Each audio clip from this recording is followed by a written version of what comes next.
OI can affect occupational performance in pretty much every aspect of occupation. So we'll start with ADLs and IADLs.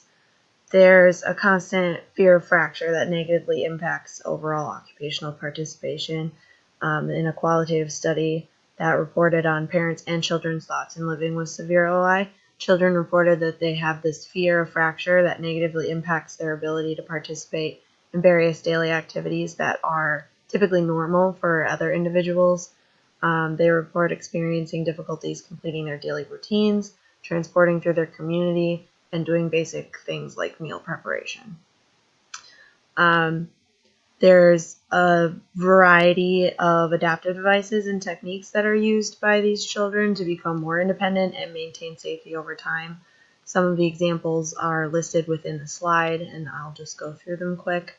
Workstations for different tasks like brushing teeth or doing homework can ensure that all the objects needed to complete the task are in one area, which makes it easier for the individual to complete this task without risking injury from having to navigate back and forth through the house looking for different objects that they might need. Clothing choice is also really important. These people should choose clothing that are easier to don and doff because it can increase the child's independence when they're completing their dressing tasks. The use of a variety of mobility aids have been helpful in increasing independence throughout the environment for many of these individuals. These aids can vary between wheelchairs, power chairs, walkers, canes, or crutches. They can be used most of the time or in certain situations like going outside or being at school.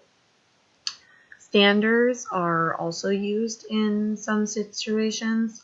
They're usually used to gradually introduce vertical weight bearing for a child because this can promote bone growth and density. Splints and braces can be used in supporting weak muscles. They should always be lightweight for the individual. They're used to support bones that have just fractured or support better alignment when walking. Splints and braces should only be used as long as necessary. Positioning aids are helpful for following the 90-90-90 rule to make sure that a child is seated properly in car seats, high chairs, wheelchairs, and strollers. And then there's a lot of self-care aids that children can use when they're learning how to increase their independence in their self-care routine, which ultimately maximizes their independence as they grow up. So some of these aids include transfer boards, shower chairs, personal hygiene systems, grab bars, and reachers.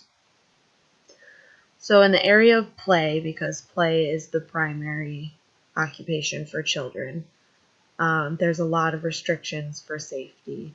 Parents in the qualitative study that was done commented about having to put restrictions on their child's play just to ensure that their child remains safe and to avoid fractures.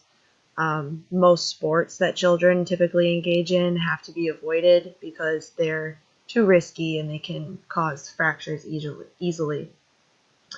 It's important for parents to try and introduce their child to non-sport groups like Scouts or other youth community groups because this can promote socialization with their own peers, but not compromise their physical safety. And moving on to social participation, it's common for children with OI to experience social isolation because they can't participate in typical activities that children participate in. And many of these children feel isolated from their peers because they can't participate. Some older children have reported that their physical appearance will be judged by their peers before their peers take the time to get to know the child's personality. I think this typically would happen as the child approaches middle school into high school.